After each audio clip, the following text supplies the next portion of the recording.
So hello what's up, कैसे हैं आप सब। स्वागत है आप सबका to this amazing amazing revision of CARO 2020, one of the favourite topics of ICI. हर बार लगातार बार बार आईसीआई कहीं ना कहीं कारो 2020 पे क्वेश्चन पूछता ही है। आप मान के चल सकते हो 5 to 7 मार्क्स की वेटेज आपके एग्जाम में रहने वाली है। बहुत ही सिंपल, बहुत ही प्यारा टॉपिक है, मजा आ जाएगा। वीडियो पर आगे बढ़ने से पहले मेरी आपसे रिक्वेस्ट है, वीडियो को लाइक जरूर कर दें, अपनी अटेंडेंस जरूर लगा दें, ताकि इससे बाकी सीए फाइनल स्टूडेंट्स का भी भला हो सके। इस वीडियो में हम यूज करेंगे अपनी कारो 2020 वाली बुक, साथ ही साथ हमारा प्यारा प्यारा क्वेश्चन बैंक, जहां पे हम आपको कारो 2020 के जितने भी आज तक के क्वेश्चंस हैं, आरटीपी, एमटीपी, पास्ट एग्जाम, सारे क्वेश्चंस में आपको बढ़िया बढ़िया रिवाइज कराता चलूंगा, जो जो टेक्निकल क्वेश्चंस हैं।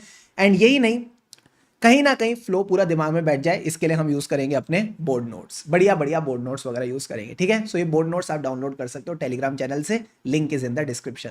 So without much ado, let's begin with this revision. सबसे पहले अगर मैं बात करूं कारो 2020, इसका पूरा नाम है companies auditors report order 2020। Exam में ये लिखने की जरूरत नहीं है, सिर्फ कारो 2020 लिखोगे चल जाएगा। अब हमने इस कारो को 4 पैराज में बांट रखा है। पैरा 1 बात करता है एप्लीकेबिलिटी की, पैरा 2 कहता है जो भी पैरा 3 पैरा 4 में लिखा है चुपचाप रिपोर्ट करो, plus it is not applicable to the audit of CFS except clause number 21। अब पैरा 3 में कुछ 21 क्लॉज दे रखे हैं जिन पे आपने रिपोर्ट करके चलना है। एंड पैरा 4 कहता है जब भी आपका कोई क्वालिफाइड आंसर होगा तो उसका बेसिस बता के चलना। सबसे पहले सर अगर मैं एप्लीकेबिलिटी की बात करूं तो हम सबको पता है कारो 2020 किस पे एप्लीकेबल नहीं है sir. 1% that is Bassi private limited. 1% that is Bassi private limited. कोई सेंस है इस बात की? मैंने कहा नहीं, बट इससे याद रह जाता है। 1% बस्सी प्राइवेट लिमिटेड का मतलब है सबसे पहले 1% company not applicable. Bassi private limited का मतलब है BA यानी बैंकिंग कंपनी। एस का मतलब है सेक्शन 8 कंपनी, एस का मतलब है स्मॉल कंपनी, इन पे भी एप्लीकेबल नहीं है।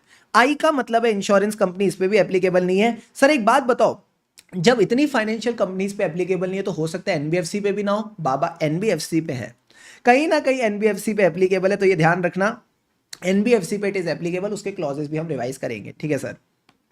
प्राइवेट लिमिटेड का मतलब है कहीं ना कहीं 4 कंडीशन फुलफिल होंगी। सर 4 कंडीशन, यहां तो 3 है। पहली कंडीशन मोस्टली लोग भूल जाते हैं, ध्यान रखना, कहीं ना कहीं आप एक ऐसी प्राइवेट कंपनी होनी चाहिए जिसके ना तो ऊपर ना इसके नीचे, ना तो इसके ऊपर ना इसके नीचे कोई पब्लिक कंपनी हो। मतलब it is not the holding or subsidiary of any public company. अगर ये होल्डिंग और सब्सिडरी हुई किसी पब्लिक कंपनी की तो कारो एप्लीकेबल हो जाएगा। अगर आप होल्डिंग और सब्सिडरी नहीं हो तो फिर ये तीनों कंडीशन चेक करो। अगर तीनों कंडीशन फुलफिल होगी तो फिर आप पे कारो नहीं लगेगा। पहली कंडीशन, जो भी आपकी पेड अप कैपिटल है, रिजर्व्स एंड सरप्लस है, it should be up to 1 crore as on the balance sheet date. जो आपकी बोरोइंग्स हैं फ्रॉम द बैंक्स और financial institution, it should be up to 1 crore. ये हम चेक करेंगे throughout the financial year. किसी भी पल 1 करोड़ से ज्यादा हुआ, कारो एप्लीकेबल हो जाएगा। तीसरी चीज कहते हैं revenue as per your schedule 3 including the discontinued operation, ये अप टू 10 करोड़ होना चाहिए as per the financial statement. अगर ये तीनों कंडीशन फुलफिल होंगी तो कारो इज एग्जेम्प्ट। फिर सर एक बात बताओ, आपने स्मॉल कंपनी की बात की, तो स्मॉल कंपनी भी रिवाइज करते हैं क्या होती है। सबसे पहली बात, ये एक प्राइवेट कंपनी है, that means it is not a public company, जो 2 लिमिट्स फुलफिल करती है, 4 crore 40 crore. Paid up capital is up to 4 crore and turn over as per the preceding financial year is up to 40 crore.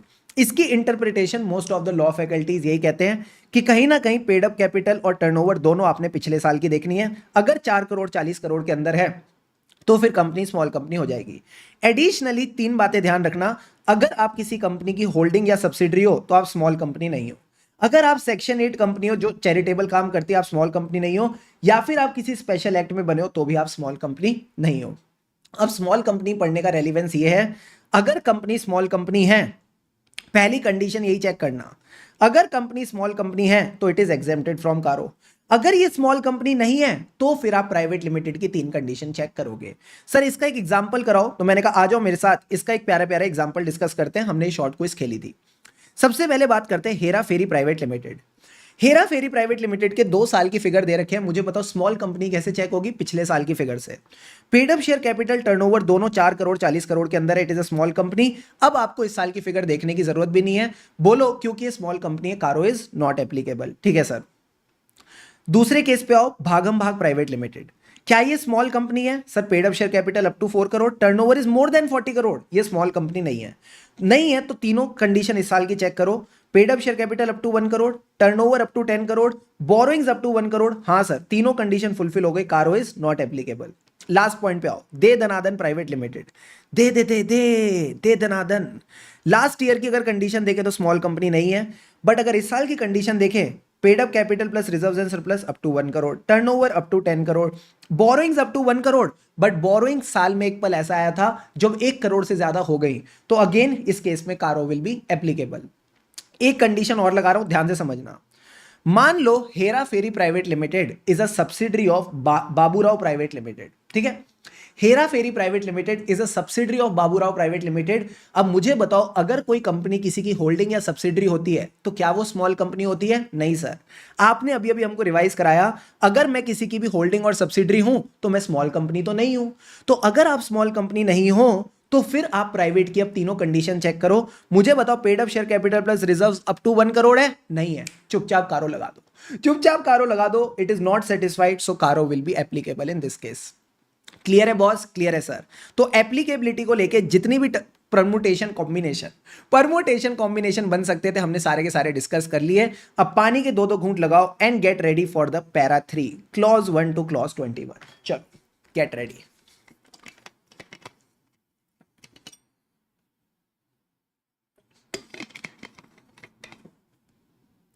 Ready sir? मैंने कहा सबसे पहले हम बात करेंगे क्लॉज नंबर 1 की। क्लॉज नंबर 1 क्या कहता है सर? क्लॉज नंबर 1 कहता है पीपीई की पीपीटी। ये कहता है पीपीई की पीपीटी। इसके लिए हमारे पास एक बहुत अच्छा चार्ट है, सारे बच्चे देखना बोर्ड पे। हाँ सर, इस चार्ट के थ्रू आप इसको आराम से रिवाइज कर सकते हो। अगर आप चाहो तो इस चार्ट को ड्रॉ भी कर लेना in your notebook. After the lecture is over मैं पीडीएफ आपके साथ टेलीग्राम चैनल पे शेयर कर दूंगा, ठीक है सर। सबसे पहले मैं बोलता हूं पीपीटी का मतलब है there should be proper records.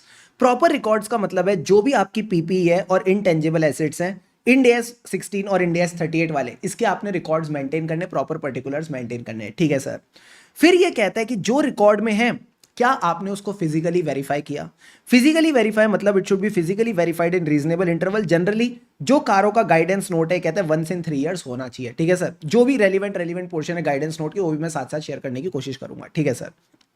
फिर ये कहता है जब आपने फिजिकल वेरिफिकेशन करी और आपको कोई मटेरियल डिस्क्रिपेंसी मिली, whether it is properly dealt in the books of account. अब ये ऑडिटर की प्रोफेशनल जजमेंट है, क्या मटेरियल है क्या इमटेरियल है, ठीक है सर।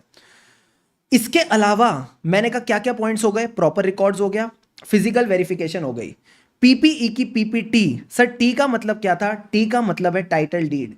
जितनी भी इमूवेबल प्रॉपर्टीज है, मैं यहां पे लीज वाली की बात नहीं कर रहा, this should be in the name of the company. अगर कंपनी के नाम में नहीं है तो कुछ डिटेल्स आपको बतानी पड़ती है। क्या क्या डिटेल्स बतानी पड़ती हैं बताओ? मैंने कहा एज अ शेयर होल्डर आप क्या क्या डिटेल्स जानना चाहोगे? सर हम जानना चाहेंगे कौन सी प्रॉपर्टी है, कौन सी प्रॉपर्टी है जो कंपनी के नाम में नहीं है, ठीक है सर। दूसरी चीज उस प्रॉपर्टी की वैल्यू कितनी है, अगर कंपनी के नाम में नहीं है तो किसके नाम में, क्या वो कंपनी का प्रमोटर है, क्या वो कंपनी का डायरेक्टर है, उनका एम्प्लॉय है, कोई और रिलेटेड पर्सन है, वो बताओ। फिर ये कितने टाइम से चल रहा है और इसका रीजन क्या है, ये कंपनी के नाम में नहीं है, क्या यहाँ पे कोई डिस्प्यूट है? अगर ये सब चीजें तो ये आपने डिस्क्लोज करके चलनी है, ठीक है सर। पीपीई की पीपीटी हो गई। मैंने कहा इसके बाद बात करेंगे रिवैल्यूएशन और बेनामी की। रिवैल्यूएशन में बस चेक करना है अगर कंपनी ने रिवैल्यूएशन कराई है किसी भी एसेट की, पीपीई की और इंटेंजिबल एसेट्स की, तो आपने देखना है क्या ये काम रजिस्टर्ड वैल्यूअर ने किया। दूसरी चीज आपने बतानी है चेंज का अमाउंट। आपने कहीं ना कहीं चेंज का अमाउंट बताना है। If the change is 10% or more in aggregate of the net carrying value of each class of PPE or intangible asset. Sir क्या बोल रहे हो? मैंने कहा नेट वैल्यू का क्या मतलब है? Gross value minus depreciation. जो ग्रॉस माइनस डेप्रिसिएशन है उसमें देखो हर क्लास ऑफ पीपीई में और इंटेंजिबल एसेट में क्या चेंज 10% और मोर है। फॉर एग्जांपल मान लो हमारे पास दो क्लास ऑफ पीपीई है, मशीनरी और बिल्डिंग। मशीनरी की नेट बुक वैल्यू थी 100, रीवैल्यूड अमाउंट है 109, चेंज कितना है 9%, इसको रिपोर्ट नहीं करना। अगर मैं बिल्डिंग की बात करूं, 1000 रुपए की बिल्डिंग है, रीवैल्यूड अमाउंट है 1200, चेंज कितना है 20%, क्या इसको रिपोर्ट करेंगे? हाँ सर इसको रिपोर्ट करेंगे। ये आपने एक बारीक बात समझ के चलनी है। समझ गए? समझ गए सर। मतलब बिल्डिंग में सारी बिल्डिंग्स एक साथ ले लो और फिर देखो नेट वैल्यू में चेंज कितना आ रहा है। Okay sir. एंड आखिरी में कहता है अगर कंपनी पे कोई भी प्रोसीडिंग चल रही है अंडर द बेनामी एक्ट तो आपने देखना है weather it is disclosed in the financial statement. Weather it is disclosed in the financial statement. क्या मुझे जाके ढूंढनी है बेनामी ट्रांजैक्शन? नहीं, बस इतना देखना है कोई प्रोसीडिंग है तो उसके लिए डिस्क्लोजर है या नहीं। तो ये 5 चीजें आपने कहीं ना कहीं कवर करनी है। शॉर्ट में समरी दूं तो पहला क्लॉज बात करता है पीपीई की पीपीटी। पीपीटी का मतलब है there should be proper records, there should be physical verification और रीजनेबल इंटरवल, जैसे 3 साल में एक बार हो जाना चाहिए। अगर कोई कोई मटेरियल डिस्क्रिपेंसी मिले तो बताओ। टी फॉर टाइटल डीड्स, उसके बाद रिवैल्यूएशन एंड आखिरी में बेनामी। अब एक स्मॉल चीज बता रहा हूं, ध्यान रखना। सर क्या, जहां भी मैंने बोला पीपीई, गाइडेंस नोट कहता है इसके साथ साथ आप 116, 40 और 105 भी कवर करोगे। यानी जो आपके आरओयू एसेट्स होते हैं 116 वाले, वो भी यहां पे आएंगे, उसके भी प्रॉपर रिकॉर्ड्स मेंटेन करने हैं। साथ ही साथ इन्वेस्टमेंट प्रॉपर्टी भी यहां पे आएगी, साथ ही साथ non current assets held for cell भी आएंगे। मतलब सर आप ये कह रहे हो इन एसेट्स के भी प्रॉपर रिकॉर्ड्स मेंटेन करने हैं, इनको भी फिजिकल वेरिफिकेशन चेक करना है। अगर इनमें कोई इमूवेबल प्रॉपर्टी है तो उसकी भी टाइटल डीड देखेंगे। साथ ही साथ अगर कोई रिवैल्यूएशन है, जो रिवैल्यूएशन है वो इनकी भी देखी जाएगी। यहां पे आपने इनको भी साथ साथ लेके चलना है। तो अगर क्वेश्चन में मान लो आईसीआई कहता है आरओयू एसेट पे भी लगेगा, बोलो लगेगा, इन्वेस्टमेंट प्रॉपर्टी पे भी लगेगा, बोलो लगेगा, और अगर कोई नॉन करंट एसेट्स है हेल्ड फॉर सेल तो इस पे भी लगेगा। Deal done? Done sir. अब सर क्लॉज नंबर 1 हमारा यहां पे कवर हो जाता है। Clause number 1 gets completed. इसकी शॉर्ट समरी मैंने आपको आपकी बुक में भी दे रखी है, घबराने की बात नहीं है। अब सारे बच्चे मुझे बताओ क्लॉज नंबर 2 किसकी बात करता था? क्लॉज नंबर 2 किसकी बात करता था? सर चाहे AS2 हो या इंड AS2 हो या क्लॉज 2 हो, सब बात करते हैं इन्वेंट्री की। Everything talks about inventory. तो मैंने कहा इन्वेंट्री की अगर मैं बात करूं तो इन्वेंट्री के केस में आपने बस इतना ध्यान रखना है, क्या? 2 चीजें। सबसे पहले फिजिकल वेरिफिकेशन में 3 चीजें ध्यान रखना। क्या क्या? रीजनेबल इंटरवल पे हुई है, दैट मींस जितनी मटेरियल इन्वेंट्री है वंस इन अ ईयर आप चेक करोगे। प्रॉपर कवरेज और प्रोसीजर होना चाहिए, सारी मटेरियल इन्वेंट्रीज कवर होनी चाहिए अच्छे प्रोसीजर के साथ। एंड तीसरी चीज है, यहां मटेरियल डिस्क्रिपेंसी नहीं देखते लाइक पीपी, यहां देखते हैं डिस्क्रिपेंसी ऑफ 10% और मोर। क्या कोई 10% और मोर की डिस्क्रिपेंसी है इन aggregate for each class of inventory? अगर हां तो उसको प्रॉपरली डील किया गया इन अकाउंट्स। तो 3 बातें क्या हो गई? Reasonable interval, proper coverage and procedure, and अगर कोई डिस्क्रिपेंसी है 10% और मोर की, इसको प्रॉपरली डिस्क्लोज किया in the notes to accounts. दूसरा केस क्या है? सर अगर कंपनी को सैंक्शन हुई है, मैं यहां यूटिलाइजेशन की बात नहीं कर रहा, सैंक्शन हुआ है कोई भी working capital loan from any bank or financial institution. कितना loan? Exceeding 5 crore. If this loan is exceeding 5 crore, यहां हम नॉन फंडेड चीजों को भी इंक्लूड करते हैं like letter of credit, bank guarantee, तो इनको मत भूल जाना। टोटल में वर्किंग कैपिटल लोन अगर मिला है for current assets more than 5 crore, तो सर ऐसे केस में कंपनी को फाइल करनी पड़ती है क्वार्टरली रिटर्न्स और स्टेटमेंट्स। तो देखना क्या वो एग्री कर रही है with the books of account. Sir अगर बुक्स ऑफ अकाउंट से एग्री नहीं कर रही तो रिपोर्ट करो, क्योंकि कई बार कंपनीज बदमाशी करती हैं, वो बैंक्स को गलत फिगर्स रिपोर्ट करती हैं। तो ये चीज आपको देखनी पड़ेगी। अगर क्वेश्चन में मान लो 3 महीने दे रखे हैं, अप्रैल, मई और जून, तो अप्रैल और मई को इग्नोर करना जैसे वो तुमको करती है। फिर हम सिर्फ जून को देखेंगे कि क्वार्टर एंडेड जून के स्टेटमेंट्स ठीक है या नहीं। क्या क्लॉज नंबर 2 क्लियर है? सर क्लॉज नंबर 2 एकदम क्लियर है, एकदम बढ़िया तरीके से। अब क्लॉज नंबर 2 पे जब हम क्वेश्चन बैंक पे जाते हैं तो हमने कौन कौन से क्वेश्चन किए थे? क्वेश्चन नंबर 1 आप आराम से कर लोगे, क्वेश्चन नंबर 2 भी आप आराम से कर लोगे, सीधा सीधा क्वेश्चन है। आ जाओ क्वेश्चन नंबर 3 पे। अगर मैं क्वेश्चन नंबर 3 की बात करूं तो सर यहां पे क्या हुआ था? एक कंपनी है T limited which is a public company. क्या मैं बोल दूं पब्लिक कंपनी पे कारो लगेगा? हाँ सर। इसने क्या करी? क्रेडिट फैसिलिटीज ली कुबेर बैंक से, जिसको सैंक्शन हुआ वर्किंग कैपिटल 4.5 करोड़ का, प्लस लेटर ऑफ क्रेडिट मिला 7 करोड़ का। टोटल लेटर ऑफ क्रेडिट मिला 2.5 करोड़ का, तो 4.5 प्लस 2.5 हो गया 7 करोड़। क्या मैं बोल दूं इस पे क्लॉज 2 लग जाएगा? कौन सा क्लॉज 2? ए या बी? बी, नीचे वाला जो वर्किंग कैपिटल वाला होता है। ठीक है सर। फिर ये कहता है इसने यूटिलाइज नहीं किया, तो मैंने कहा यूटिलाइजेशन से फर्क भी नहीं पड़ता। और फिर यहां पे अगर आप ध्यान से देखो, कंपनी ने क्या किया? सर कंपनी ने बदमाशी करी। Management decided to peg up the values of stock statement submitted to the bank by hiking it with 15% for the quarter ended June, September and December. इन्होंने स्टॉक स्टेटमेंट में बदमाशी करी है। अब मैनेजमेंट कहती है कि भाई तुम्हारी जो यूटिलाइजेशन लिमिट है, that utilisation is less than the specified limit, तो हमारे पे कारो वाला केस ये लगेगा ही नहीं। मुझे बताओ यूटिलाइजेशन से फर्क पड़ता है? नहीं सर, हमें फर्क पड़ता है सैंक्शन से, क्योंकि यहां पे सैंक्शन इज एक्सीडिंग 5 करोड़। यहां पे आप रिपोर्ट करके चलोगे, जो भी डिस्क्रिपेंसीज, जो भी डिफरेंसेज है between the statements and the books of account, you need to report as per CARO 2020। तो कुछ नहीं करना, क्लॉज 3 भी लिखो, फिर फैक्ट्स ऑफ द केस लिखो, और आखिरी में बोलो जो CFO है वो बुद्धू है, इसको क्लॉज 2 भी नहीं आता। क्लियर है बॉस? क्लियर है सर। इसी के साथ साथ हमने किया question number 4।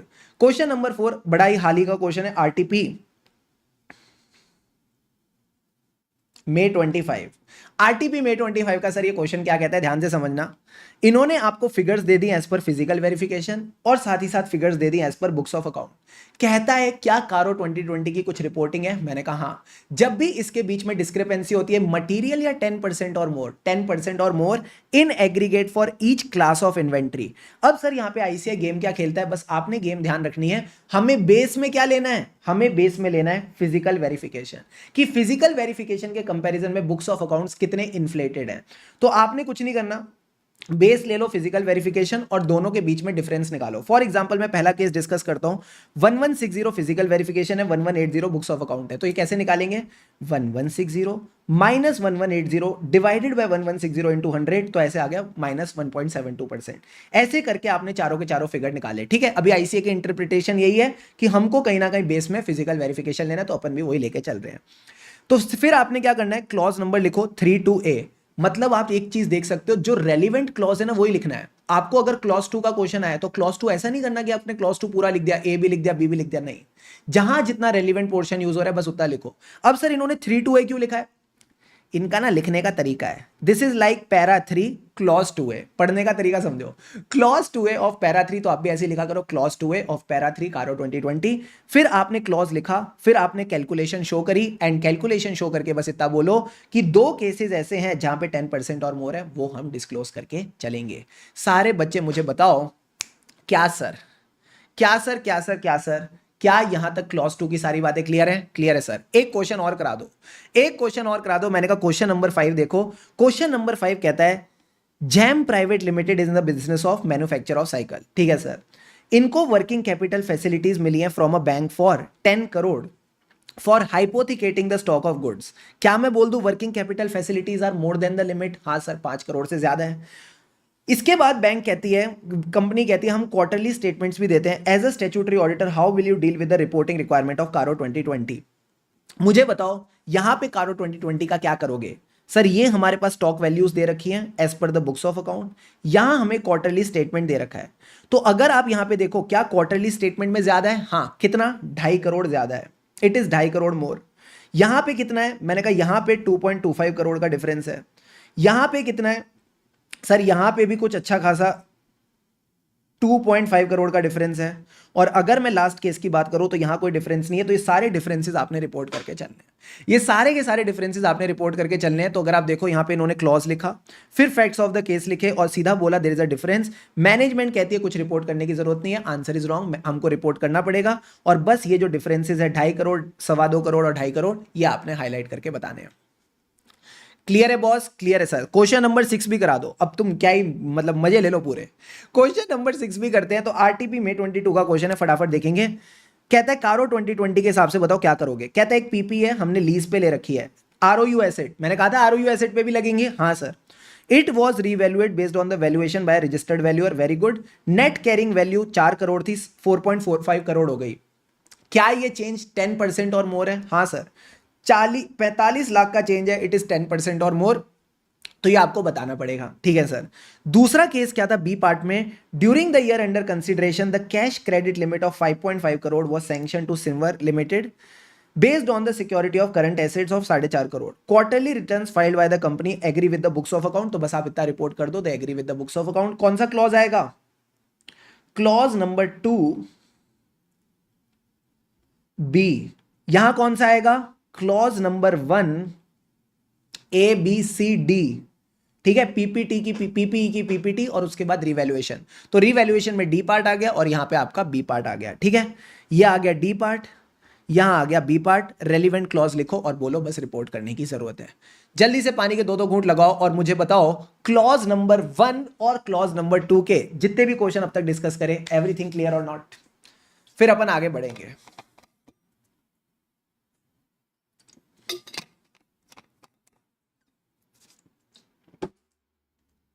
Very very good. Hetvi ने बिल्कुल सही कहा सर, ये वो नालायक बच्चे हैं छोटे छोटे प्यारे प्यारे जो होमवर्क नहीं करके आए। ठीक है, कोई बात नहीं। शुभम सर हैं, एवरीथिंग इज पॉसिबल। अब आओ मेरे साथ, यहां तक हमने सारी की सारी बातें कर ली। अब सर फटाफट डिस्कस करते हैं क्लॉज नंबर 3। क्लॉज नंबर 3 किसकी बात करते हैं? सारे बच्चे बोर्ड पे फोकस करना। ठीक है सर, ये कहता है हम बात करेंगे लिग्स की। सर लिग्स का मतलब क्या है? लोन्स, एडवांसेस, इन्वेस्टमेंट्स, गारंटीज और सिक्योरिटी। जब भी मैं लोन बोलूंगा तो मान लेना advances in the nature of loans की बात भी हो रही है। Sir advances in the nature of loans का मतलब है जो हम नॉर्मल एडवांसेस देते हैं ना ट्रेड प्रैक्टिसेस में, जिनमें कोई इंटरेस्ट नहीं लगता, हाँ वो यहां पे नहीं आएंगे। बट मान लो मैंने कोई एडवांस दिया, उस पर मुझे इंटरेस्ट मिल रहा है, तो advance in the nature of loan भी इसका पार्ट बनेगा। अब इसके केस में आपने 6 बातों पे रिपोर्ट करना है, सारे बच्चे बोर्ड पे फोकस करना, मजा आएगा। ठीक है, आ जाओ सर, कम विद मी। सबसे पहले पार्ट नंबर 1, यहां बात होगी लेग्स की। लेग्स का मतलब है लोन्स, एडवांसेस और गारंटी और सिक्योरिटी। अगर आपने कोई भी लेग्स दिए ड्यूरिंग द ईयर, इसको तोड़ दो ऐसे जेवी और अदर्स में। ऐसे जेवी मतलब सब्सिडरी, एसोसिएट, जॉइंट वेंचर। फिर हम बात करेंगे लिग्स की, लोन्स, इन्वेस्टमेंट, गारंटी, सिक्योरिटी। पहले लेग्स फिर लिग्स। जो लिग्स हैं उनकी टर्म्स एंड कंडीशन कंपनी के अगेंस्ट नहीं होनी चाहिए, प्रीजुडिशियल नहीं होनी चाहिए, प्रीजुडिशियल नहीं प्रीजुडिशियल। ठीक है सर। फिर कहता है लोन्स, लोन्स में एडवांसेस भी आ गए। इनका देखो शेड्यूल ऑफ रीपेमेंट स्टिपुलेटेड है, कब प्रिंसिपल आएगा, कब इंटरेस्ट आएगा, और रिसीट्स रेगुलर है या नहीं। अगर लगता है रिसीट्स रेगुलर नहीं है तो देखो कितना अमाउंट ओवर ड्यू है for more than 90 days. 90 days में किसकी घंटी बचती है, एनपीए की। क्या कोई ओवर ड्यू है फॉर मोर देन 90 डेज? अगर हाँ तो देखो कंपनी ने रीजनेबल स्टेप्स लिए टू रिकवर द अमाउंट। ठीक है सर। अब मुझे बताओ ये खराब खराब लोन क्यों आए? 2 गंदे लोन की वजह से, बैड लोन्स। पहला लोन था जो इस साल आने वाला था, बट आपने उसको रिफ्रेश कर दिया। Loan receivable during the year, but आपने उसको रिफ्रेश कर दिया। रिफ्रेश मतलब रिन्यू, एक्सटेंड और फ्रेश। अगर कंपनी ने ऐसी बदमाशी करी है तो इसका amount, percentage to the total loan issued during the year, ये दोनों बातें आपने शेयर होल्डर्स को बतानी है। लास्ट पॉइंट कहता है अगर कंपनी ने लोन दिया इस साल जिसका पता ही नहीं वापस कब आएगा, मतलब कोई टर्म्स एंड कंडीशन नहीं है, रीपेबल ऑन डिमांड, तो अगेन बताओ कितना अमाउंट है, percentage to the total loan, और इसमें से कितना पैसा रिलेटेड पार्टी और प्रमोटर को दिया। ये बात आप यहां पे बता के चलोगे। अब सर एक बात बताओ, ये आपने येलो येलो क्या कर रखा है? मैंने कहा येलो येलो डर्टी फेलो। जो येलो येलो पॉइंट्स है ये सब एनबीएफसी पे एप्लीकेबल नहीं होंगे, ये बस ध्यान रख के चलना। ए पॉइंट और ई point is not applicable on NBFC. Clear है बॉस? क्लियर है सर। और इसी क्लॉज के ऊपर अभी रिसेंटली मई 25 के एग्जाम्स में आईसीआई ने मीठा मीठा प्यारा प्यारा सवाल पूछा।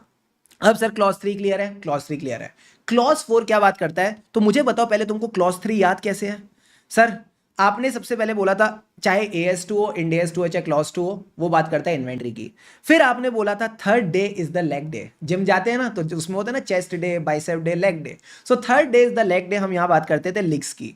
अब लिग्स के बाद मुझे बताओ थर्ड डे जब तुम लेग्स डे करते हो तो क्या फोर्थ डे भी पेन रहता है? हाँ सर, टांगों में बड़ा दर्द होता है। तो मैंने कहा फोर्थ डे भी तुम्हारा लेग्स डे ही है।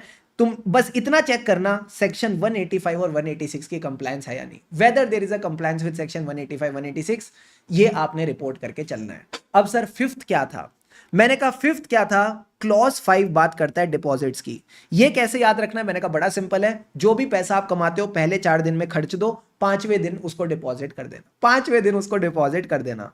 अब सर यहां पे इसको कैसे ध्यान रखना है, सारे बच्चे फोकस करना। सबसे पहले आपने 2 चीजों पे रिपोर्ट करना है। क्या? डिपॉजिट्स को लेके जो लीगल प्रोविजंस हैं, लीगल प्रोविजंस यानी section 73 to 76 of companies act और उसके रूल्स, जो भी आरबीआई के डायरेक्टिव्स हैं वो आपने कंप्लाई करे। अगर नहीं तो नॉन कंप्लायंस रिपोर्ट करो। और नॉन कंप्लायंस के बाद जो ऑर्डर आया, किसका ऑर्डर आएगा? कंपनी लॉ बोर्ड का, एनसीएलटी का या आरबीआई का, उसके साथ बताना कंप्लाई किया कि नहीं, उसके साथ बस बता देना कंप्लाई किया कि नहीं। ठीक है, सिंपल सी बात है। तो पहले कंप्लायंस चेक करी, फिर अगर नॉन कंप्लायंस है तो नॉन कंप्लायंस बताइए, और नॉन कंप्लायंस के बाद अगर कोई ऑर्डर है तो बताओ उससे कंप्लाई किया या नहीं। This is your clause number 5। Sir clause number 6 क्या है? मैंने कहा अच्छा 5 तुमको समझ आ गया कैसे याद रखना है? हाँ, फिफ्थ डे पे डिपॉजिट किया। क्लॉज नंबर 6 कहता है we talk about cost records. अगर कंपनी को कॉस्ट रिकॉर्ड्स मेंटेन करने एज पर सेक्शन 148 तो बताओ उसने मेंटेन करे या नहीं। हमको इसका ऑडिट नहीं करना, बस देखना है मेड एंड मेंटेन है कि नहीं। ये कैसे याद रखेंगे? मैंने कहा जैसी कोई भी बंदा छक्का लगाता है, सिक्सर हिट करता है, तो वो क्या सेट करता है? रिकॉर्ड। तो इस तरह से आप आराम से याद रख सकते हो। जैसे ही मैंने मारा 6, मैंने सेट किया रिकॉर्ड। तो cost record is clause number 6। अब आता है सर हमारा फेवरेट क्लॉज, क्लॉज नंबर 7। ये किसकी बात करता है? Statutory dues. टीडीएस की ड्यू डेट क्या होती है? Which is a statutory due 7 तारीख ऑफ द नेक्स्ट मंथ। तो clause number 7 talks about TDS. अब देखो क्या कहता है, ये कहता है जो स्टैट्यूटरी ड्यूज हैं, चाहे टैक्स हो गया, जीएसटी हो गया, ईपीएफ हो गया, ईएसआई हो गया, ये 2 प्रकार के हो सकते हैं, अनडिस्प्यूटेड और डिस्प्यूटेड। अगर मैं बात करूं अनडिस्प्यूटेड की, इसमें तो कोई डिस्प्यूट ही नहीं है, कंपनी को टाइम टू टाइम जमा कराना चाहिए, मंथली, क्वार्टरली, जो भी रिक्वायरमेंट है। तो देखो कंपनी रेगुलर है या नहीं, पहले तो आप रिपोर्ट करो रेगुलर है या नहीं। ठीक है सर। और अगर रेगुलर नहीं है तो सेकेंड चीज आप रिपोर्ट करोगे, what ever amount is over due for more than 6 months on the last day of financial year. कितना पैसा ऐसा है जो ओवर ड्यू है फॉर मोर देन 6 months, ये आपने रिपोर्ट करके चलना है। सेकेंड थिंग, अगर कोई डिस्प्यूटेड ड्यू है, यानी क्वेश्चन में लिखा होगा अपील फाइल हुई है, क्वेश्चन में लिखा होगा अपील फाइल हुई है, अगर ऐसा कोई केस है तो बताओ कितने अमाउंट की अपील है, and forum where the dispute is pending, तो जो भी ट्रिब्यूनल और कोर्ट है उसका यहां पे आप रेफरेंस देके चल सकते हो। क्लियर है बॉस? क्लियर है सर। तो मैंने कहा अनडिस्प्यूटेड भी हो गए, डिस्प्यूटेड भी हो गए। अब सर एक स्पेशल केस आता है, ध्यान से समझना, मजा आएगा। मान लो एक आईटी डिपार्टमेंट है, उसने कंपनी को शो कॉज नोटिस भेजा कि आप पे टैक्स लायबिलिटी बनती है, कंपनी ने रिप्लाई किया नहीं बनती है, ऑब्जेक्शन लेटर दिया, क्या ये अपील है? मैंने कहा नहीं। तो अगर ये अपील नहीं है तो ये सिर्फ रिप्रेजेंटेशन टू द डिपार्टमेंट है, क्योंकि रिप्रेजेंटेशन है, हम इसको डिस्प्यूट नहीं मानेंगे, we will not treat it as a dispute. Clear है बॉस? क्लियर है सर। तो सर आपने हमको अभी तक कौन कौन से करा दिए? क्लॉज 6 करा दिया, क्लॉज 7 करा दिया, क्लॉज नंबर 8 की बारी है। सारे बच्चे बताओ क्लॉज 8 किसकी बात करता है? Clause number 8 income tax authorities ने लगा दी कंपनी की वाट। तो मैंने कहा क्लॉज 8 क्या बात करता है कि आईटी अथॉरिटीज ने लगा दी कंपनी की वाट, यानी फ्लो समझना क्लॉज का, मजा आएगा। ये कहता है कि अगर कोई भी इनकम है, बाद में अगर कोई भी इनकम है, कोई ट्रांजैक्शन है which was not recorded in the books of account, और कंपनी ने खुद ही सरेंडर कर दी या फिर कंपनी ने डिस्क्लोज कर दी in the income tax assessment in income tax act 1961, तो चेक करो ये जो भी इनकम टैक्स को हमने सरेंडर करी अपनी income, weather it is recorded in the books of accounts, क्या ये बुक्स ऑफ अकाउंट्स में रिकॉर्डेड है या नहीं। सो ऑडिटर को फर्क नहीं पड़ता, कंपनी की बैंड बज गई। वो कहते हैं एक बात बताओ, तुमने जो इनकम नहीं दिखाई थी इसको बुक्स में दिखाया क्या? तुमने इसको बुक्स में दिखाया क्या? तो ये भी हम कहीं ना कहीं चेक करके चलेंगे। Easy peasy, easy sir. अब सर क्लॉज 8 तक तो सारी बातें हो गई, पानी के 2-2 घूंट लगाओ। Now we will discuss clause number 9।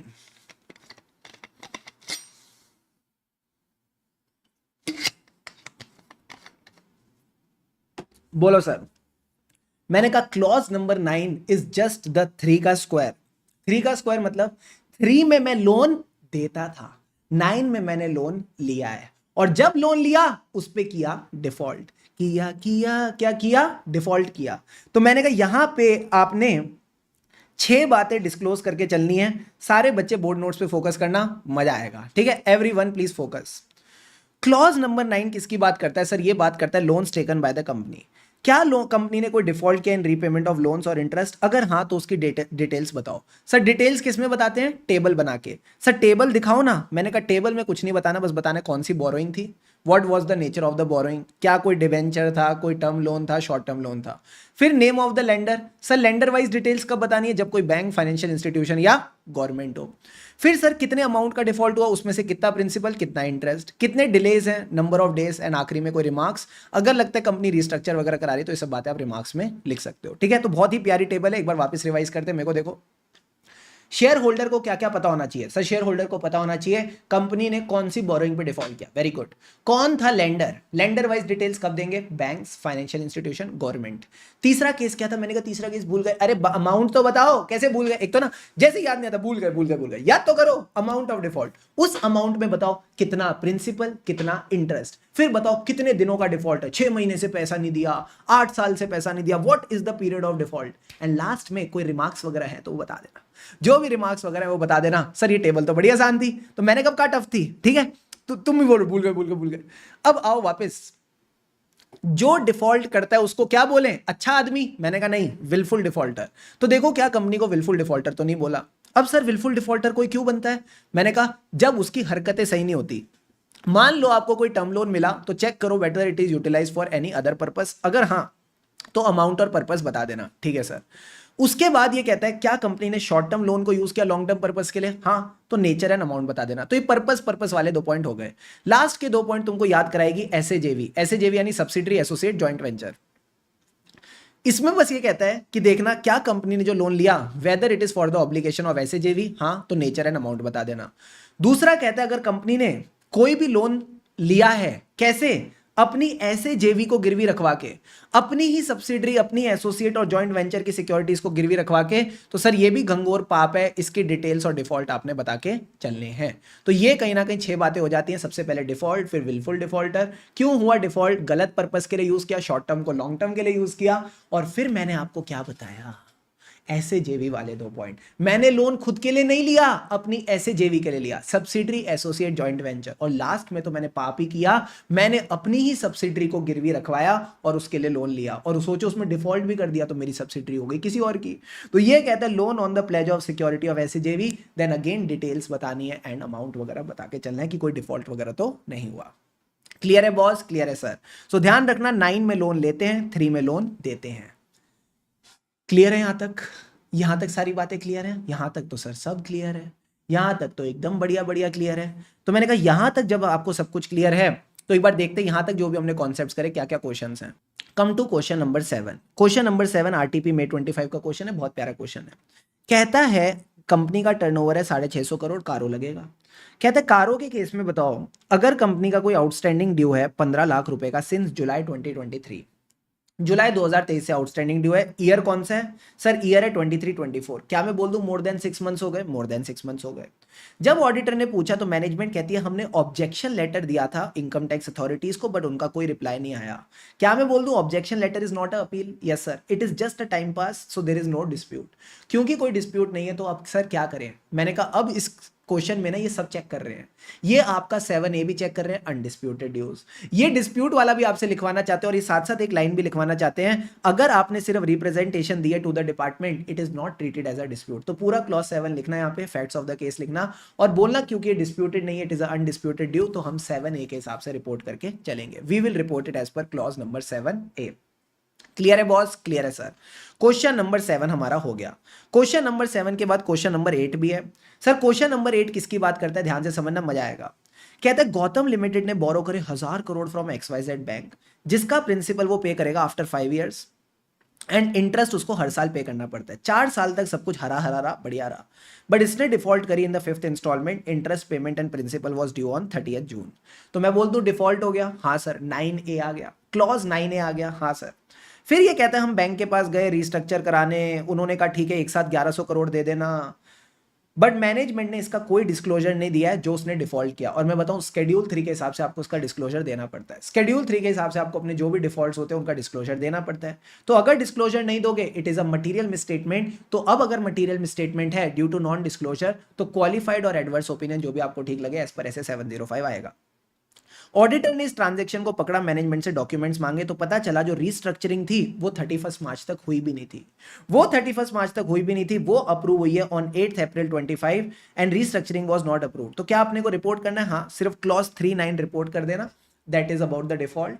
Again आपने बस बताना nature of the borrowing, amount of default, कितना प्रिंसिपल, कितना इंटरेस्ट, लेंडर वाइज डिटेल बता देना क्योंकि बैंक है, और उसके बाद आपने बताना कितने डेज का डिले है, और लास्ट में कोई रिमार्क्स वगैरह हैं तो आप बता देना। सर ये लोग लिखते क्यों नहीं है यहाँ पे? पता नहीं, खाली खाली बक्से छोड़ रखे हैं तो आप भी खाली छोड़ देना।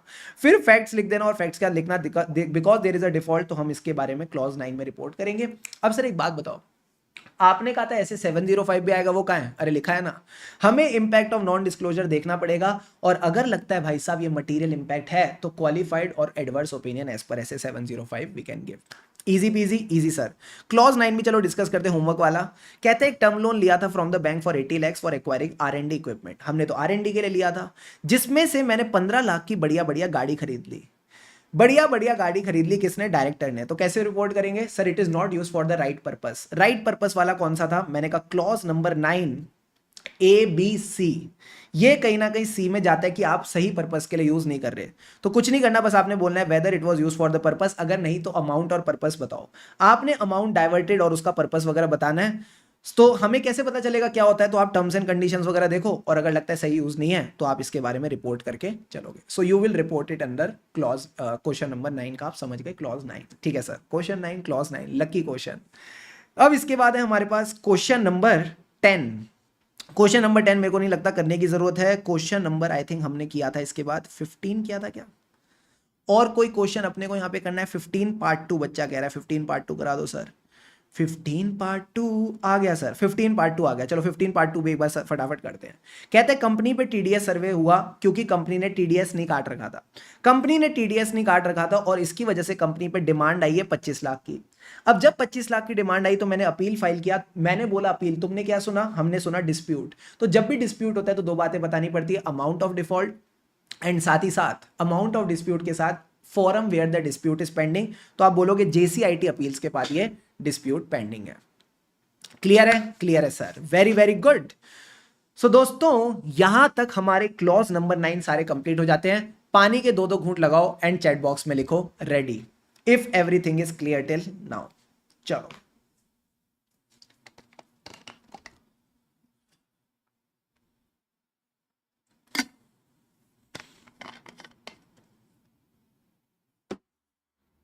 अच्छा, मैं एक छोटा सा केस आपके साथ और डिस्कस करना चाहता हूं रिवीजन में। सर क्या, मान लो बड़ी बड़ी कंपनीज होती हैं, ठीक है, बड़ी बड़ी कंपनीज होते हैं जिसमें there are lot of employees. ओ, तो मान लो कंपनी क्या करती है ना, इन एम्प्लॉयज का जो ईएसआई होता है या जो इनका एम्प्लॉय प्रोविडेंट फंड होता है, ये क्या करती है, ये लमसम जमा कराती है किसी भी महीने में, लमसम जमा कराती है। और जब ये लमसम जमा कराती है फॉर अ मंथ, क्या हो सकता है सर, ये कभी कभार थोड़ा एक्स्ट्रा हो सकता है या इसमें थोड़ी कमी पेशी हो सकती है, ज्यादा डिफरेंस नहीं रहता, बहुत ही कम डिफरेंस रहता है। और जो भी कमी पेशी होती है ये नेक्स्ट मंथ में जमा करा देती है, ये कहीं ना कहीं नेक्स्ट मंथ में जमा करा देती है। तो लमसम ये कहीं ना कहीं एक एस्टिमेट लेती है कि यार इतना बनेगा इस बार का ये सही ईपीएफ, और उस हिसाब से लमसम जमा कराती है। थोड़ा बहुत जो कमी पेशी होती है नेक्स्ट मंथ एडजस्ट करती है। मुझे बताओ क्या ये चलेगा, क्या ये चलेगा या नहीं चलेगा? आंसर इज चलेगा। प्रैक्टिकली दीज थिंग्स हैपन, इसमें कोई दिक्कत की बात नहीं है। अगर आपका किसी महीने थोड़ा ज्यादा हो जाता है, थोड़ा कम हो जाता है, तो आप नेक्स्ट मंथ उसको एडजस्ट करके चल सकते हो। क्या मैं इसको बोलूं company still regular in making the payments? Answer is yes, company is regular, company will still be consider to be regular, कोई दिक्कत की बात नहीं है। तो ये एक छोटी सी बारीक चीज ध्यान रख के चलना, ठीक है सर। अब सर यहां पे हमारे क्लॉज 9 तक सारी बातें हो गई। अब सारे बच्चे आ जाओ, क्लॉज नंबर 10 की बात करते हैं। मुझे बताओ 10 किसकी बात करता है?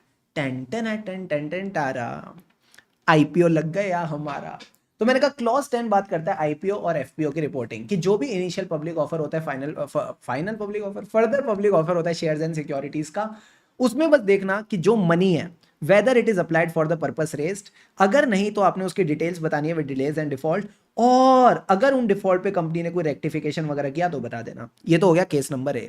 केस नंबर बी बात करता है प्रेफरेंशियल अलॉटमेंट और private placement during the year. अगर ऐसा कोई केस हुआ है तो चेक करना कंप्लायंस विद सेक्शन 42 एंड 62 कि सेक्शन 42 62 की कंप्लायंस है कि नहीं।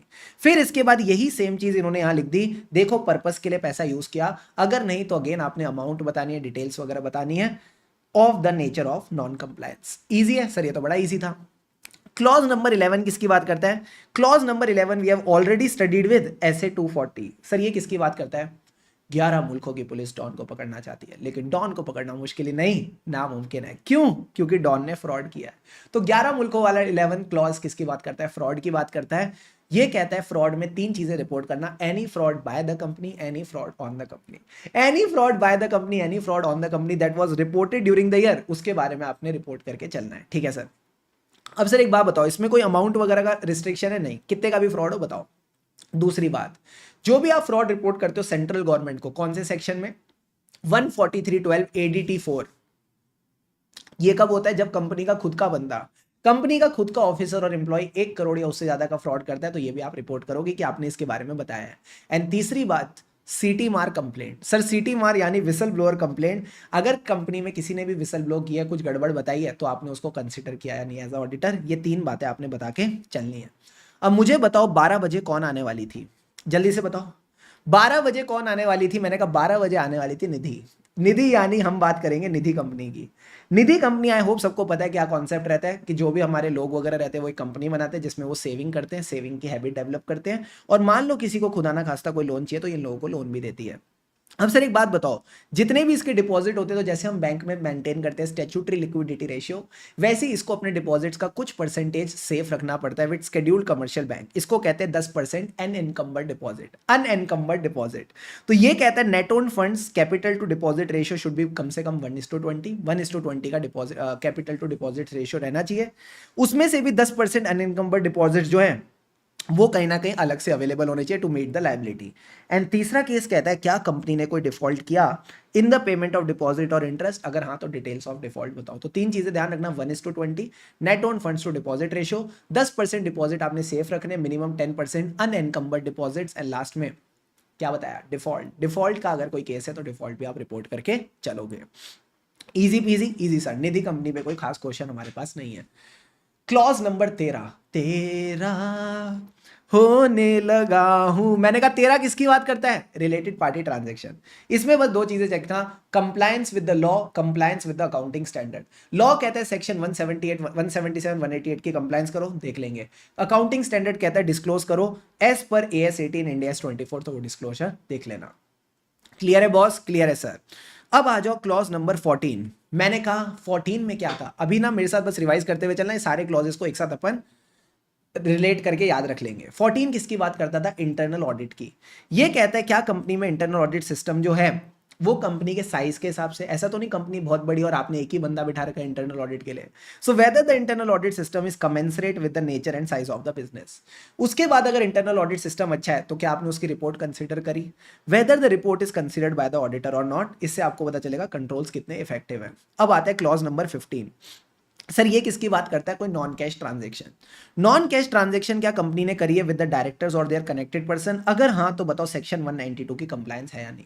सेक्शन 192 कहता है आपने सबसे पहले बोर्ड का अप्रूवल लेना है, फिर शेयर होल्डर्स का अप्रूवल लेना है इन द जनरल मीटिंग। तो आप इसमें तीन चीजें चेक करोगे specially, board resolution, general meeting का नोटिस जिसमें डिटेल्स ऑफ द ट्रांजेक्शंस भी होनी चाहिए, और ये भी बताओ कितनी वैल्यू ऑफ ट्रांजेक्शन है।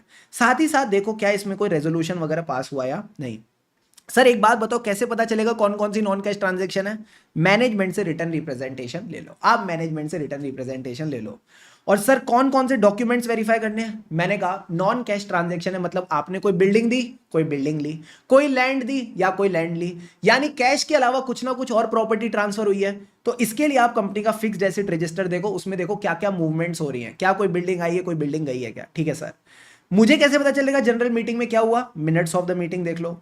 और सर ये रिलेटेड, ये कहीं ना कहीं, क्या मैं बोल दूं जब भी ऐसा कोई केस होगा ये डायरेक्टर मेरी रिलेटेड पार्टी भी है? हाँ सर। तो एक बात ध्यान रखना, जब भी क्लॉज 15 का क्वेश्चन आएगा तो आपने कहीं ना कहीं क्लॉज 13 का रेफरेंस भी देके चलना है। ये एक बारीक बात ध्यान रखना, क्योंकि जब हमने क्वेश्चन सॉल्व किया तो हमको पता चला भाई ये भी आएगा साथ साथ, ये भी साथ साथ आएगा, तो इसको भूलना नहीं है। और सर ये हरा हरा क्या है जो mostly students forget in the exam? कुछ रजिस्टर्स भी है रिलेटेड पार्टी को लेके, कॉन्ट्रैक्ट्स को लेके जो आपने देखने हैं। तो जो भी रजिस्टर्स हैं of the loans, guarantee, security और एक्विजिशंस बाय द कंपनी, कोई प्रॉपर्टी एक्वायर करी ना तो वो रजिस्टर्स देखना, प्लस जो भी रजिस्टर्स हैं of contracts with the related parties, वो सब भी आपने यहाँ पे देख के चलने हैं। इस पे हमने बढ़िया वाला क्वेश्चन किया था, मिस्टर पेरी वाला। सर मिस्टर पेरी वाला क्वेश्चन क्या था, मैं आपको सीधा सीधा फोटो से बता देता हूं। कंपनी ने लैंड एक्वायर करी पेरी से और पेरी को बदले में दी 1.5 गुना बड़ी लैंड, 1.5 गुना बड़ी लैंड, और इसमें कोई कैश इन्वॉल्व नहीं थी। तो मैंने कहा था क्लॉज 15 लिखना, क्लॉज 13 लिखना, और साथ ही साथ हमने ये सारे प्रोसीजर्स यहां पे डिस्कस करे। सर प्रोसीजर क्यों डिस्कस करें? क्योंकि इन्होंने May 23 के एग्जाम में बोला था प्रोसीजर भी बताओ। तो जनरली अपन रिपोर्टिंग पे फोकस करते हैं, that is the most important part for your exam. But अगर खुदा ना खास्ता कंपनी ऐसे ऑडिट प्रोसीजर वगैरह पूछती है तो हमको यहां पे इसका भी ध्यान रख के चलना है। क्लियर है बॉस?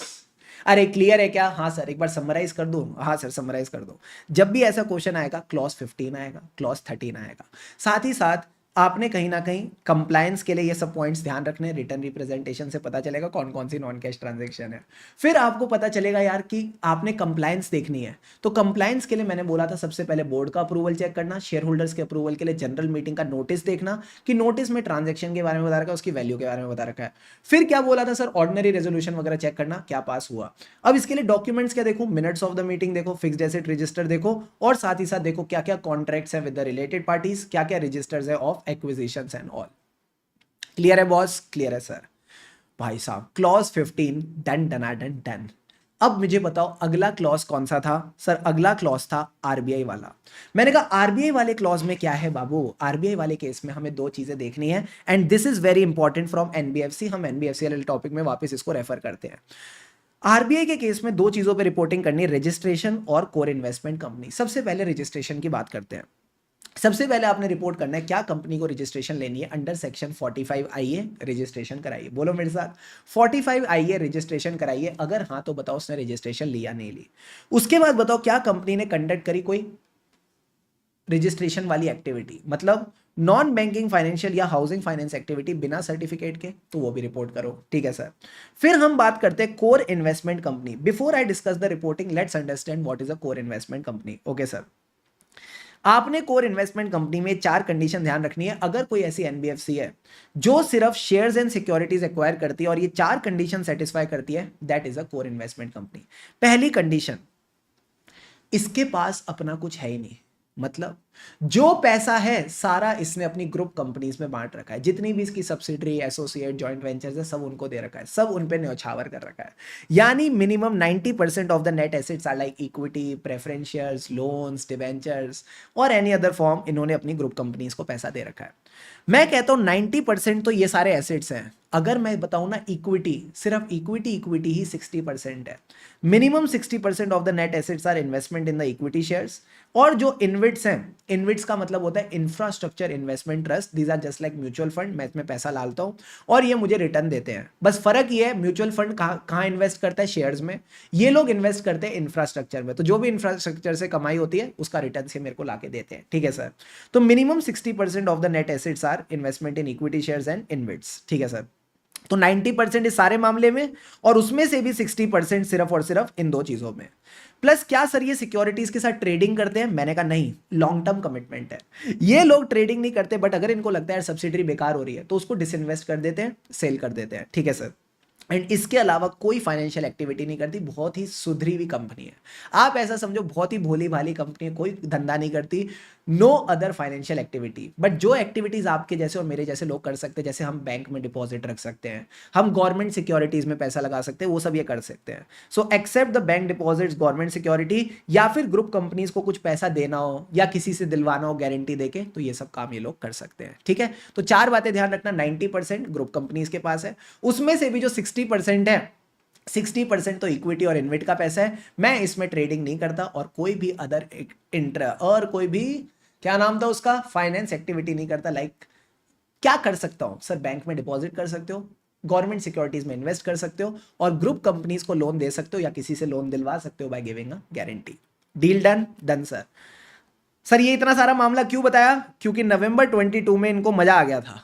नवंबर 22 एग्जाम में इनको मजा आ गया था, इन्होंने इसकी डेफिनेशन ही पूछ ली।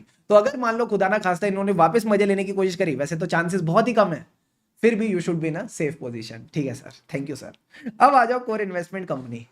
रिपोर्टिंग तो एकदम मरियल है, बस इतना बताओ क्या आप कोर इन्वेस्टमेंट कंपनी हो? हाँ, तो देखो एलिजिबल है कि नहीं। अगर आप एग्जेम्प्टेड हो तो अगेन बताओ एलिजिबल हो कि नहीं, ठीक है। क्राइटेरिया चेक करेंगे। अगर किसी ग्रुप में एक से ज्यादा सीआईसी हैं तो बताओ कितनी सीआईसी हैं, बस इतनी दो चीजें बतानी है, ठीक है। पहले एलिजिबिलिटी देख लो, क्राइटेरिया फुलफिल हो रहा है कि नहीं, और अगर एक से ज्यादा सीआईसी किसी ग्रुप में तो बताओ कितनी सीआईसी है, ठीक है। क्लियर है बॉस? क्लियर है सर। यहां क्लॉज नंबर 16 गेट्स डन डना डन डन। मैंने कहा इसके बाद क्या आता है? मैंने कहा इसके बाद आता है क्लॉज नंबर 17। 17 का खतरा। 17 का खतरा यानी खतरे में क्या हुआ? कंपनी को हुआ कैश लॉस। अब ये कैश लॉस कब रिपोर्ट करना है? चाहे इस साल हो चाहे पिछले साल हो, आपने अमाउंट ऑफ कैश लॉस बताना है। अब सर एक बात बताओ, मान लो क्वेश्चन में दे रखा है पेट -6 करोड़, डेप्रीसिएशन दे रखा है 8 करोड़, तो क्या कैश लॉस है? मैंने कहा नहीं, कैश प्रॉफिट है। There is a cash profit of 2 crore, तो आपको रिपोर्ट करने की जरूरत नहीं है। तो दोनों साल देखना, पिछला साल भी देखना, इस साल भी देखना। अगर कैश लॉस है किसी भी साल में तो वो आप रिपोर्ट करके चलोगे। अब sir clause number 18। Clause number 18 किसकी बात करता है? Resignation by the auditor. Resignation में बस देखो क्या कोई रेजिग्नेशन हुआ है by any statutory auditor during the year? अगर हाँ तो उसने फाइल किया होगा 8DT3 मैं हो गया फ्री, उसमें उसने रीजंस बताए होंगे, तो आपने वो रीजंस कंसीडर करके चलने हैं। अब आईसीए चाहता है कीवर्ड लिखो, तो देखना whether you consider the ICO raised by the outgoing auditor. ICO मतलब ऐसा समझो कंपनी आईसीयू में है, कंपनी की बैंड बजी हुई है, तो कंपनी बैंड बजी हुई है तभी तो ऑडिटर रिजाइन करके गया, तो आप इसका आईसीओ देखोगे। आईसीओ मतलब issues, concerns and objection. Whatever issues, concerns and objections have been raised that you need to check as a auditor. Clear है बॉस? क्लियर है सर। अब सर क्लॉज 18 तक तो सब हो गया। क्लॉज 19 क्या था? Going concern. Clause 19 was the going concern that we already covered with your SA 570। इसमें कुछ नहीं कहता, बस कहता है 5 चीजों को ध्यान रखना। क्या? Financial assets, financial liability. Financial asset divided by financial liability is equal to ratio. तो ये कहता है considering the realisation of financial asset, payment of financial liability, financial ratios plus management के प्लान्स और अदर इंफॉर्मेशन, से that there is no material uncertainty.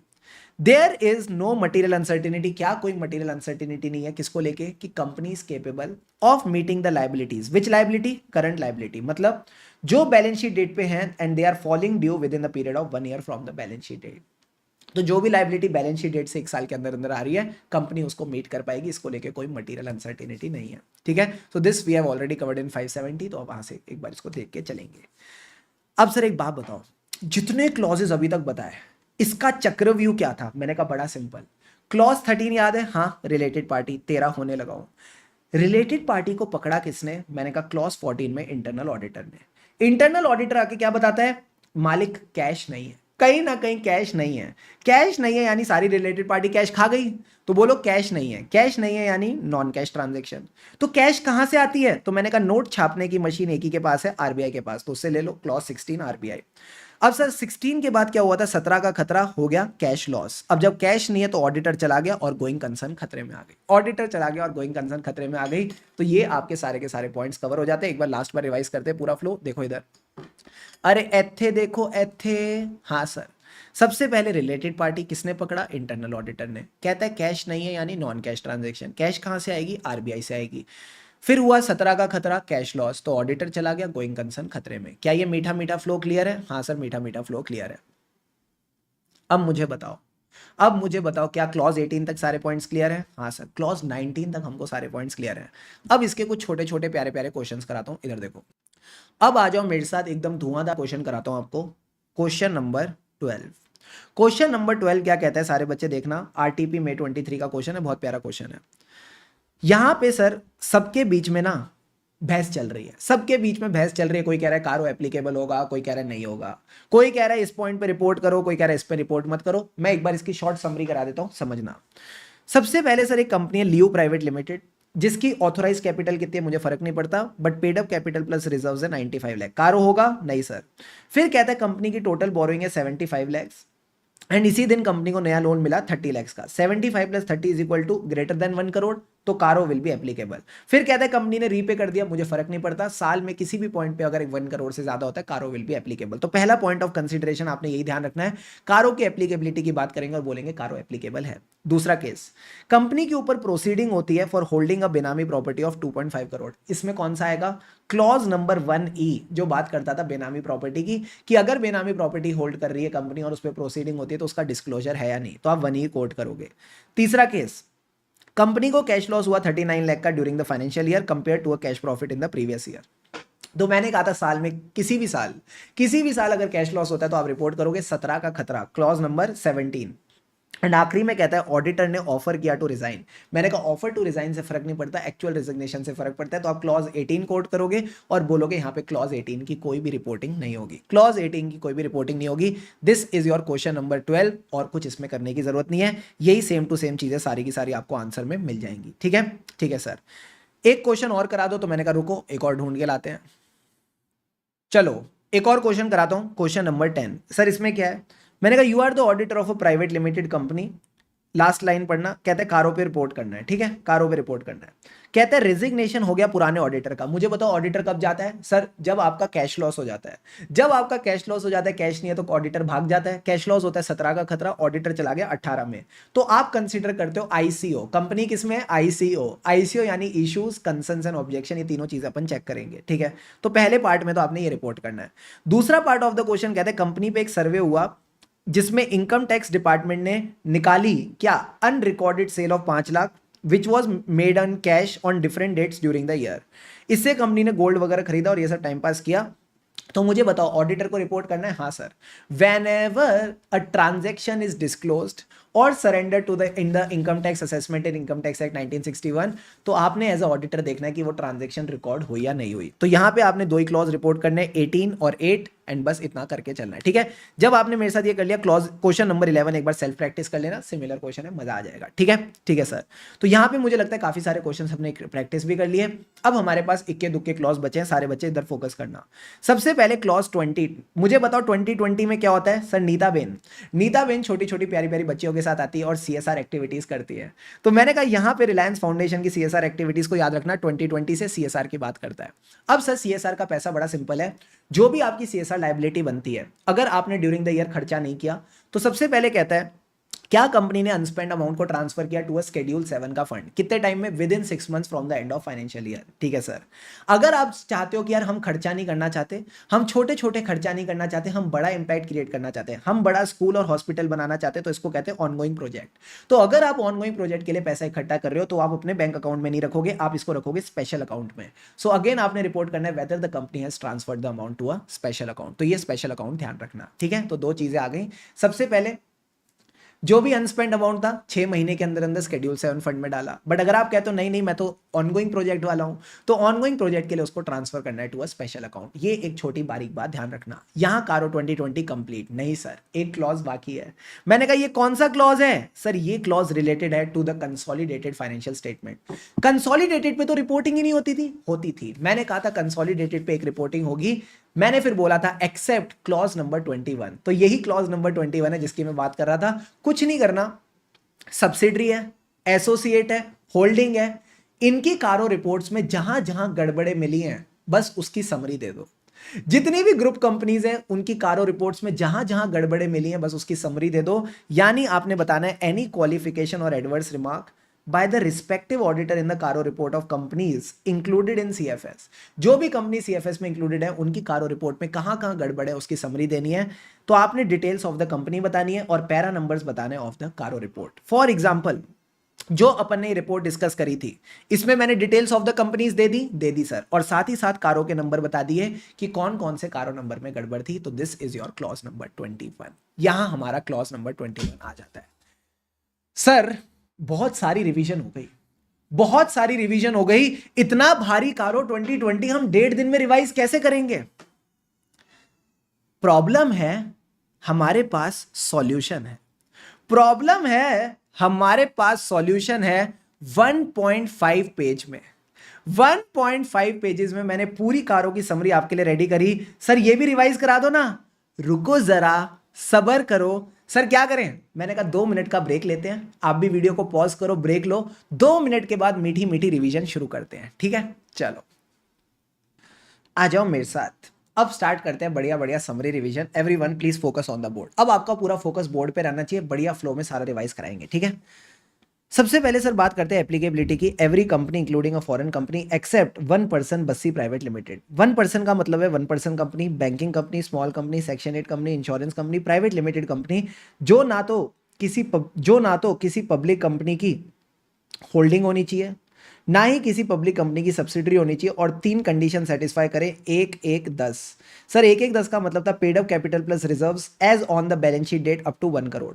जो borrowings है from banks and financial institutions they should also be up to 1 crore throughout the financial year. ठीक है sir. And 10 crore का क्या था? मैंने कहा revenue as per your schedule 3। बहुत बढ़िया। अब आ जाओ क्लॉज नंबर 1। सबसे पहले बात करेंगे पीपी और इंटेंजिबल एसेट्स के पीपीटी की। पीपीटी मतलब proper records, physical verification, title deeds, जितनी भी इमूवेबल प्रॉपर्टीज है कंपनी के नाम में होनी चाहिए। फिर मैंने कहा था रिवैल्यूएशन और बेनामी। रिवैल्यूएशन देखना रजिस्टर्ड वैल्यूअर ने किया है, सारे बच्चे बोर्ड पे फोकस करेंगे।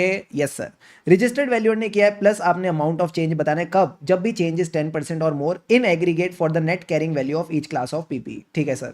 प्लस बेनामी के केस में अगर कोई प्रोसीडिंग चल रही है फॉर होल्डिंग द बेनामी प्रॉपर्टी तो उसका डिस्क्लोजर होना चाहिए। Very good.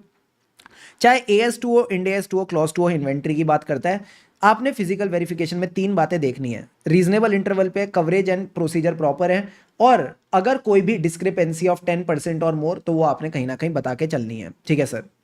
10% or more in aggregate for each class of inventory. फिर जब हम बात करेंगे वर्किंग कैपिटल के सैंक्शन की, तो अगर working capital sanction is more than 5 crore from any bank or financial institution on the basis of current asset तो वो रिपोर्ट करो। प्लस देखो क्या क्वार्टरली रिटर्न्स जो हैं filed with the banks they agree with the books, अगर नहीं तो उसके बारे में भी आप रिपोर्ट करके चलोगे। फिर आता है clause 3, third day is the legs day, fourth day पे भी दर्द रहता है। तो यहां पे लिग्स के केस में 6 बातें रिपोर्ट करनी है। जो भी आपने ड्यूरिंग द ईयर लेग्स दिए हैं, लोन्स, एडवांसेस, गारंटी, सिक्योरिटी, ऐसे जेवी और अदर्स में बांट दो। फिर जो भी लिग्स थी उसकी terms and condition should not be prejudicial to companies interest. फिर देखो उसका जो रीपेमेंट शेड्यूल है वो रेडी है और रीपेमेंट्स रेगुलर है। If it is outstanding for more than 90 days तो बताओ कंपनी ने क्या स्टेप्स लिए। फिर सर ऐसा क्यों हुआ? 2 खराब लोन थे, पहला लोन इस साल आने वाला था, आपने रिफ्रेश कर दिया, रिन्यू, एक्सटेंड या फ्रेश लोन दे दिया। तो amount and percentage of total loans during the year, इस साल के जितने भी लोन्स हैं उसके हिसाब से आपने बताना है कितना परसेंटेज ऐसे लोन थे जिनको आपने इस तरह से रिफ्रेश किया है। फिर ये कहता है ड्यू डेट पे, अगर लगता है कोई लोन ऐसा दिया जिसकी ड्यू डेट ही नहीं है, ठीक है, it is repayable on demand. तो अगेन अमाउंट बताना है, percentage to the total loan बताना है, कितना पैसा प्रमोटर्स को दिया, रिलेटेड पार्टीज को दिया, वो भी आपने अलग से बता के चलना है। Very good. 14 में बस सिंपल सी बात है, सेक्शन 185 186 की कंप्लायंस। 5 तारीख को क्या किया, डिपॉजिट, दो चीजों की कंप्लायंस, आरबीआई सेक्शन 73 टू 76। अगर नहीं है तो नॉन कंप्लायंस रिपोर्ट करो। ऑर्डर आया होगा एलएलबी का, नहीं है CLB, company law board, NCLT, RBI का, तो बताओ इस ऑर्डर से कंप्लाई किया कि नहीं। 6 किसकी बात करता है, जैसे ही मैंने छक्का मारा मेरा क्या सेट हो गया, रिकॉर्ड, कॉस्ट रिकॉर्ड। यहां पे आपने बस देखना है सेक्शन 148 ने अगर बोला है कि कॉस्ट रिकॉर्ड्स बनाने, तो weather the company has made and maintain the cost records. से 7, से स्टैट्यूटरी ड्यूज, 7 तारीख को टीडीएस डिपॉजिट किया जाता है, तो 7 याद रखना, स्टैट्यूटरी ड्यूज। 7 क्या कहता है सर, 7 बस इतनी सी बात कहता है, जो भी अनडिस्प्यूटेड ड्यूज है, क्या वो कंपनी रेगुलर है उसको डिपॉजिट करने में, अगर नहीं तो बताओ कितना पैसा आउटस्टैंडिंग है for more than 6 months on the last day of financial year. Okay sir. Disputed के केस में दो चीजें रिपोर्ट करनी है, अमाउंट एंड फॉरम। अगर कंपनी ने सिर्फ रिप्रेजेंटेशन करी तो उसको डिस्प्यूट नहीं मानेंगे, ठीक है। अगर क्वेश्चन में लिखा है objection letter, it is not treated as a dispute. फिर सर क्लॉज नंबर 8 पे आएंगे। क्लॉज नंबर 8 कहता है जो भी इनकम आपने डिस्क्लोज करी है in the income tax assessment, ठीक है, क्या it is recorded in the books of accounts or not.